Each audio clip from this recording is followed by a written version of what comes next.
और चलिए शुरू करते हैं इवनिंग प्राइम की। और सबसे पहले टॉप 5 की बात होगी इवनिंग प्राइम में। हम 5 एंकर आपको बताएंगे 25 बड़ी और अहम खबरें।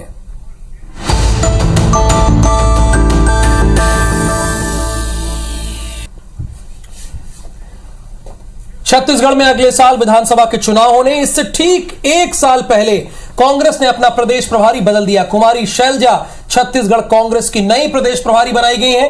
वे राष्ट्रीय महासचिव पीएल पुनिया की जगह लेंगी। पिछले 7 साल से पीएल पुनिया छत्तीसगढ़ कांग्रेस के प्रदेश प्रभारी थे। हरियाणा कांग्रेस के प्रदेश अध्यक्ष रह चुकी शैलजा 4 बार से कांग्रेस की सांसद भी रह चुकी हैं, केंद्र में मंत्री भी रह चुके हैं और मनमोहन सिंह के दोनों कार्यकाल में केंद्रीय मंत्री की जिम्मेदारी उन्होंने निभाई है।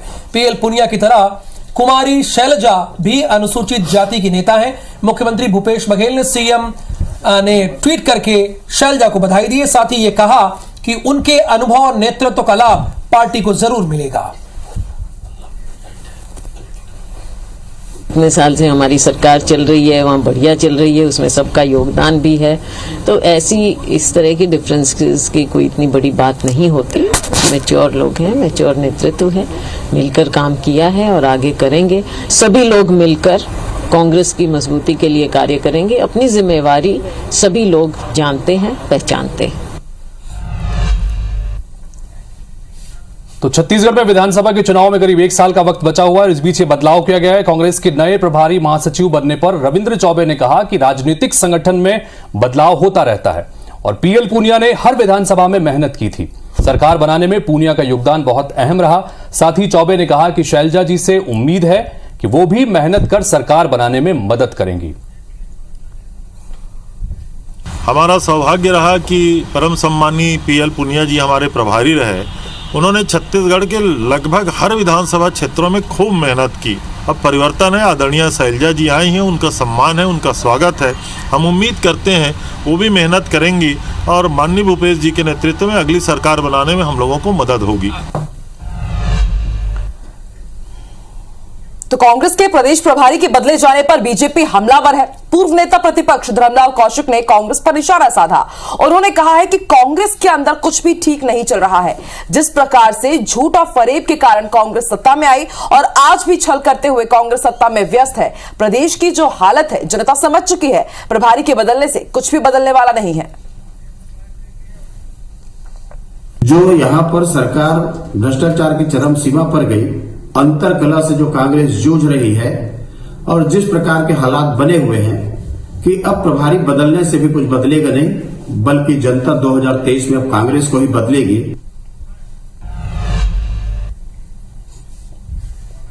तो इधर मध्य प्रदेश में एक बार फिर से लव जिहाद के मामले पर बहस छिड़ गई है। 2 दिन पहले मुख्यमंत्री शिवराज सिंह चौहान ने एक सभा में यह दावा किया था कि लव जिहाद बर्दाश्त नहीं किया जाएगा। इधर भारत जोड़ो यात्रा से लौटते ही नेता प्रतिपक्ष डॉक्टर गोविंद सिंह ने कहा, लव जिहाद बीजेपी का पॉलिटिकल प्रोपेगेंडा है। लव जिहाद नाम की कोई भी चीज नहीं है। बीजेपी चुनाव जीतने के लिए इस तरह के शगुफे छोड़ती है। लव जिहाद नाम की शगुफा केवल भारतीय जनता पार्टी के सरकार के द्वारा चलाया जा रहा है। लव जिहाद है नहीं। हमारे संविधान में सभी को किसी भी धर्म से शादी करने का अधिकार है। इधर मध्य प्रदेश के नेता प्रतिपक्ष गोविंद सिंह के लव जिहाद को फर्जी बताने वाले बयान पर बीजेपी ने पलटवार कर दिया है। प्रदेश सरकार के मंत्री विश्वास सारंग का कांग्रेस पर हमला किया है। मंत्री विश्वास सारंग ने कहा कि कांग्रेस के कारण आज ये परिस्थितियां उत्पन्न हुई हैं। ये सब कांग्रेस के तुष्टीकरण का ही नतीजा है। नेता प्रतिपक्ष जी बिना किसी सोचे समझे इस तरह की बातें करते हैं। धर्म परिवर्तन होना इस संस्कृति के खिलाफ है।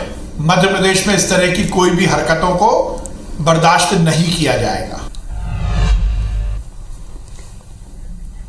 मध्य प्रदेश से राहुल गांधी की भारत जोड़ो यात्रा भले ही गुजर चुकी है, पर इसे लेकर बयानबाजी अब भी प्रदेश में लगातार जारी है। जहां एक तरफ पीसीसी चीफ कमलनाथ ने बीजेपी और आरएसएस के नेताओं को राहुल गांधी से धर्म और अध्यात्म पर शास्त्रार्थ करने की चुनौती दी थी, तो वहीं बीजेपी भी इसे लेकर चुप नहीं है। सीएम शिवराज ने इस बारे में कहा है कि उनका यह कहना जवाब देने के लिए लायक ही नहीं है, लेकिन इतना मैं आनंद के साथ कह रहा हूं कि गुजरात में बीजेपी विजय के सारे रिकॉर्डों को ध्वस्त करने वाली है। इतना मैं आनंद के साथ कह रहा हूं कि गुजरात में भारतीय जनता पार्टी विजय के सारे पूर्व रिकॉर्डों को ध्वस्त करने वाली है। हमारे राहुल बाबा गए और आ गए, पदयात्रा छोड़ के भी गए।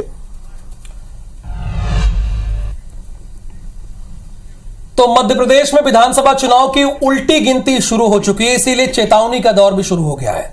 भोपाल की सांसद है, आप लोग नाम उनका जानते हैं, लेकिन मैं बता दे रहा हूं, साध्वी प्रज्ञा उनका नाम है। उन्होंने कमलनाथ को चेतावनी दी है। साध्वी प्रज्ञा ने चेतावनी देते हुए कहा है कि हिंदुत्व और धर्म हमारी संपदा, संस्कृति और राष्ट्र है।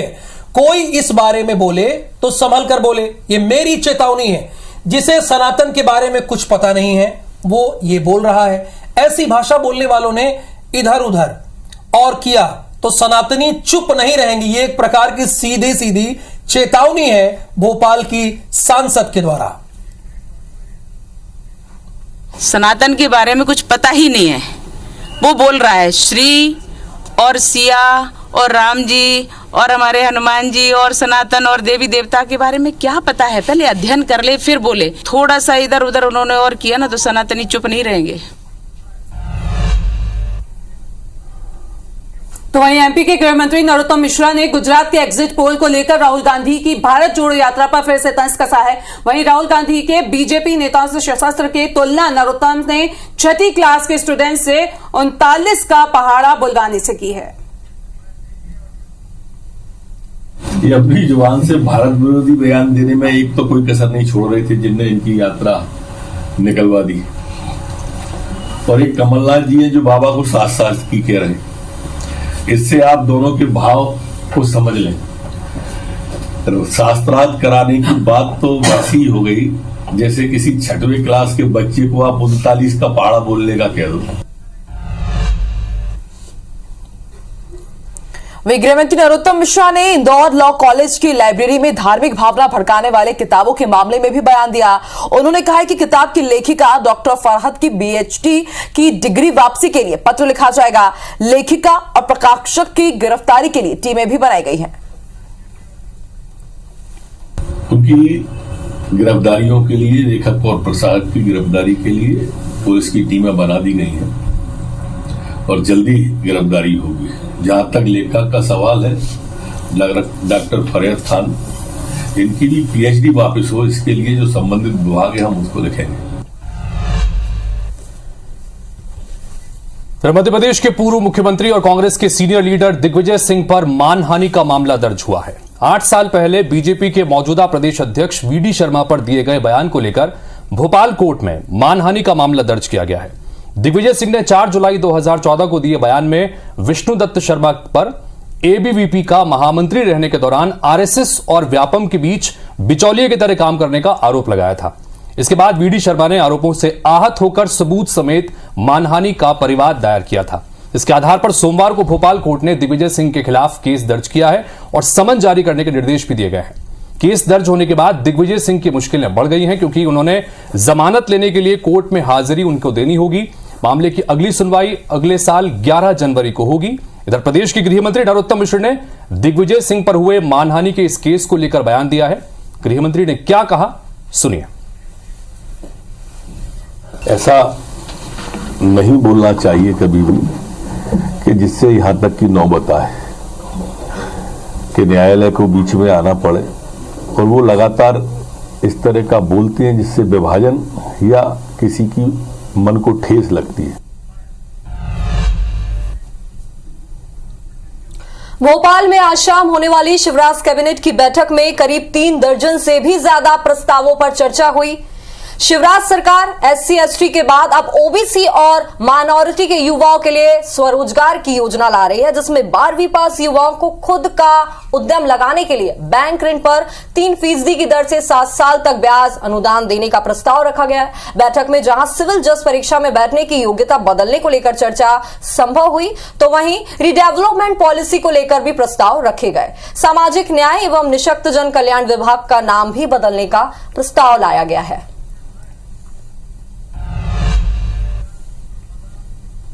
तो इधर 6 दिसंबर को लेकर पुलिस प्रशासन अलर्ट पे है। श्री कृष्ण जन्म स्थान और ईदगाह की सुरक्षा में 1261 जवान तैनात किए गए हैं। मथुरा में अखिल भारतीय हिंदू महासभा समेत कुछ हिंदूवादी संगठन ने 6 दिसंबर को श्री कृष्ण जन्म स्थान के पास स्थित ईदगाह में लड्डू गोपाल और हनुमान चालीसा पढ़ने का ऐलान किया है। इसके मद्देनजर सुरक्षा को लेकर पुलिस प्रशासन अलर्ट मोड पे है। श्री कृष्ण जन्म स्थान और शाही ईदगाह मस्जिद के आसपास के क्षेत्रों को सुरक्षा के मद्देनजर से 2 सुपर जोन, 4 जोन और 8 सेक्टर में बांट दिया गया है। आगरा जोन के करीब 1261 जवान सुरक्षा में मुस्तैद किए गए हैं। सोमवार को सीओ सिटी के नेतृत्व में पुलिस फोर्स ने पैदल मार्च भी किया। श्री कृष्ण जन्म स्थान और ईदगाह के आसपास की किलेबंदी करने के साथ ही शहर में भी खुफिया विभाग को सतर्क रहने को कह दिया गया है। श्री कृष्ण जन्म स्थान और ईदगाह की तरफ वाहनों का आवागमन प्रतिबंधित कर दिया गया है। केवल एम्बुलेंस, स्कूल की बसें यहां पे जा सकती हैं। हिंदुओं के खिलाफ all India United democratic front के अध्यक्ष मौलाना बदरुद्दीन अजमल की विवादित टिप्पणी पर असम के चीफ मिनिस्टर ने पलटवार किया है। हेमंत बिस्वा शर्मा ने कहा है कि महिलाएं बच्चे पैदा करने की मशीन नहीं है। अजमल सिर्फ वोट बैंक के लिए एक वर्ग को खुश करने के लिए ऐसा बयान दे रहे हैं।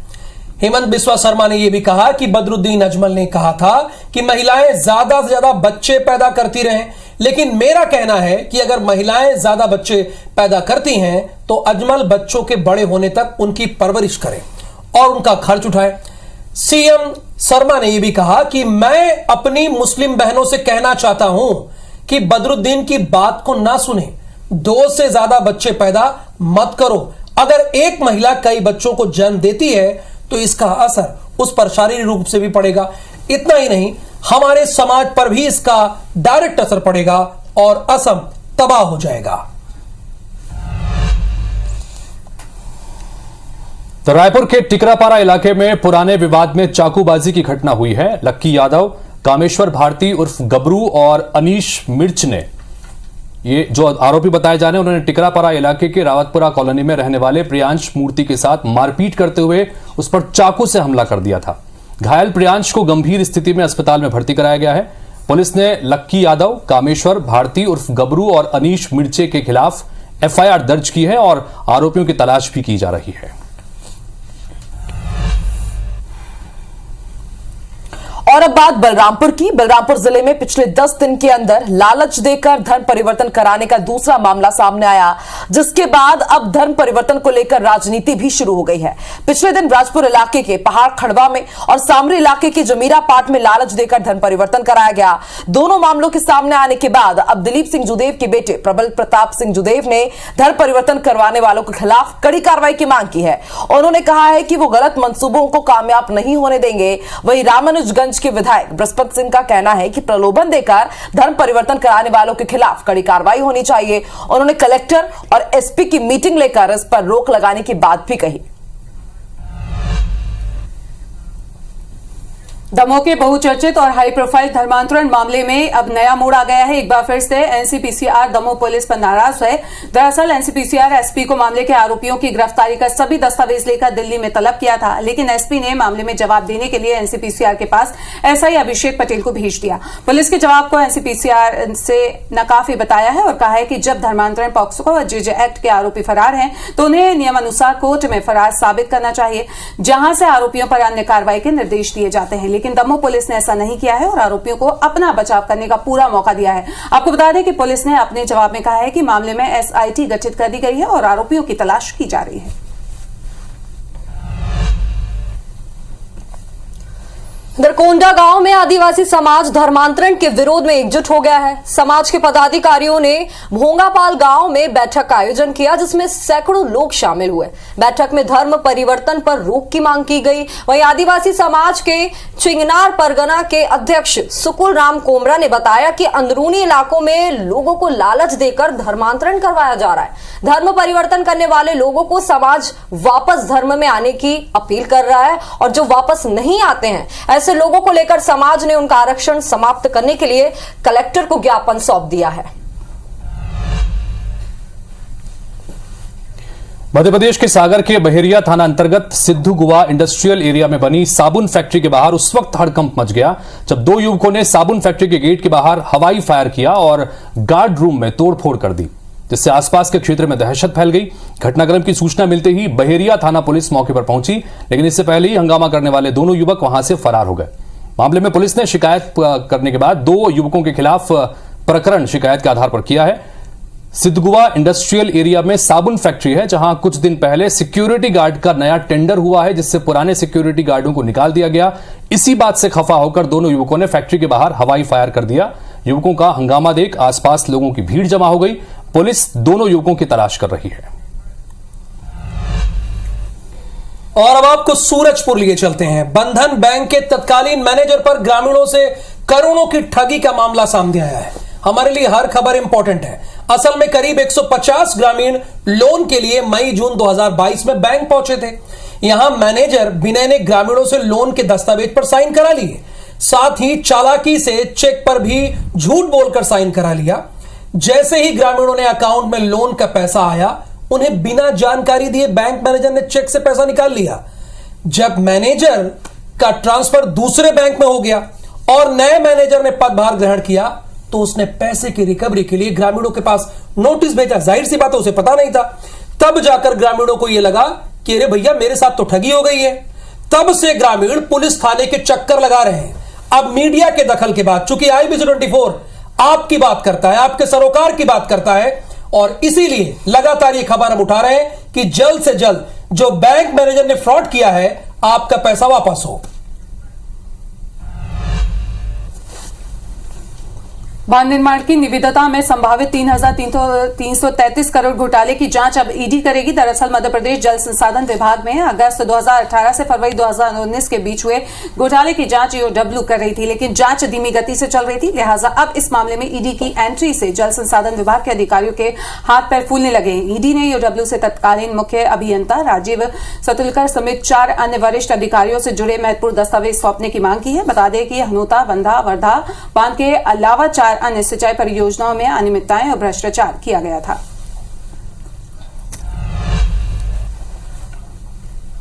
अगली खबर मध्य प्रदेश के उज्जैन से, जहां 24 दिसंबर से 5 जनवरी तक बाबा महाकाल का गर्भगृह बंद रहेगा और इसी के साथ श्रद्धालुओं का प्रवेश भी बंद रहेगा। मंदिर प्रबंध समिति की बैठक हुई है और इस बैठक में यह फैसला लिया गया है और इसके साथ ही बैठक में महाकाल मंदिर में मिलने वाले भोग प्रसाद के दाम भी बढ़ा दिए गए हैं। भोग प्रसाद के दाम 60 रुपए बढ़ाए गए हैं, यानी कि अब आपको लड्डू भोग प्रसाद के लिए 360 रुपए देने पड़ेंगे। वन्य प्राणियों को करीब से जानने के शौकीन लोगों के लिए खुशखबरी है। रातापानी सेंचुरी में जंगल सफारी के साथ नेचर ट्रेल आज से शुरू हो गया है। जंगल सफारी और नेचर ट्रेल शुरू कराने वाली रातापानी देश की पहली सेंचुरी बन गई है। बता दें कि सफारी के लिए यहां 1 महीने से ट्रैकिंग ट्रायल चल रहा था। रातापानी सेंचुरी में सफारी के लिए झीरी का 40 किलोमीटर का सफारी ट्रैक भी तैयार किया गया है। यहां पर्यटकों को 6 सफारी वाहन मिलेंगे। वहीं नेचर ट्रेल के साथ एडवेंचर के शौकीन लोग 20 किलोमीटर की देलाबाड़ी रेंज में सफारी कर सकेंगे। यहां 2 सफारी वाहन हैं। अभी सफारी के लिए बुकिंग पहले आओ पहले पाओ की तर्ज पर हो रही है। 15 दिसंबर से यहां पर ऑनलाइन बुकिंग शुरू हो जाएगी। आरएसएस का सहयोगी संगठन विद्या भारती मध्य प्रदेश के आदिवासी इलाकों में धर्म जागरण, सामाजिक समरसता और शैक्षणिक गतिविधियों की जमीनी हकीकत पर आंतरिक रिपोर्ट तैयार कर रहा है, ताकि आदिवासियों के धर्मांतरण को रोकने और उनमें आध्यात्मिक जागरण का पूरा रोड मैप जो है वो तैयार किया जा सके। हाल ही में विद्या भारती की सहयोगी संस्था जनजातीय क्षेत्र की शिक्षा के माध्यम से संस्कार केंद्र कार्य अवलोकन अभियान चलाया गया। इस अभियान से संघ के बड़े पदाधिकारी खुद आदिवासी आबादी के बीच इन संस्कार केंद्रों का निरीक्षण करने पहुंचे और गांव में ठहरे। मध्य भारत प्रांत के जिलों में यह कार्यक्रम 15 से 30 नवंबर के बीच किया गया।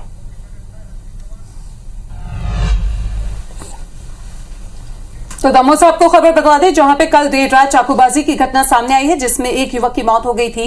दरअसल देर रात बहन से छेड़छाड़ का विरोध करने के बाद युवक पर आरोपी ने चाकू से हमला कर दिया था, जिससे वो गंभीर रूप से घायल हो गया था। प्राथमिक उपचार के लिए घायल युवक को जबलपुर रेफर कर दिया गया, लेकिन रास्ते में ही युवक ने दम तोड़ दिया।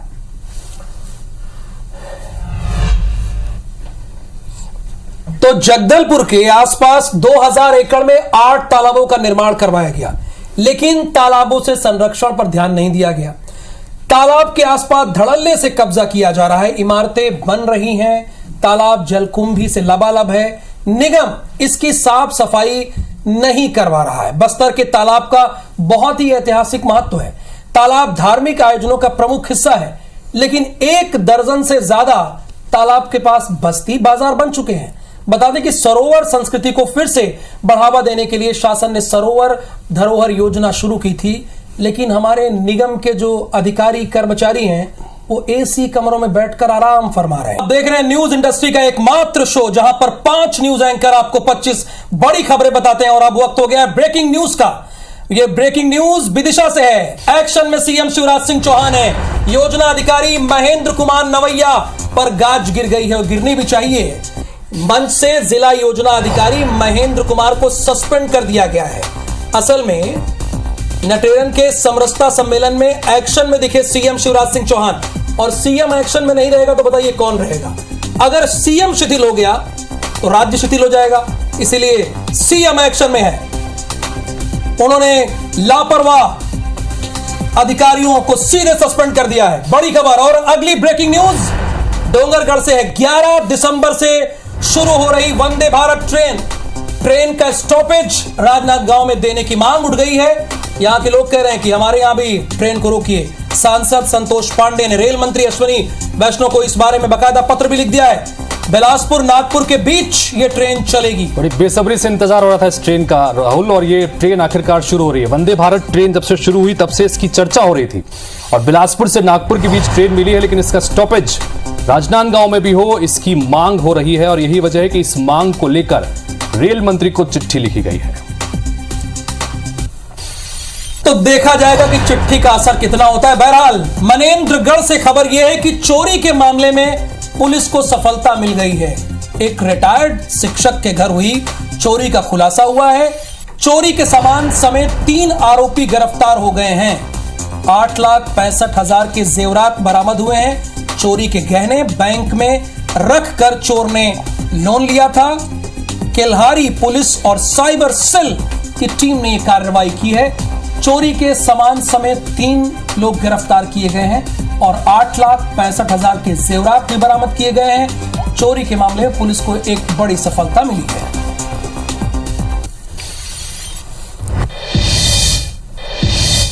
तो मॉर्निंग प्राइम तो देखा आपने, इवनिंग प्राइम में भी लगातार इसके बाद बैक टू बैक बुलेटिन है।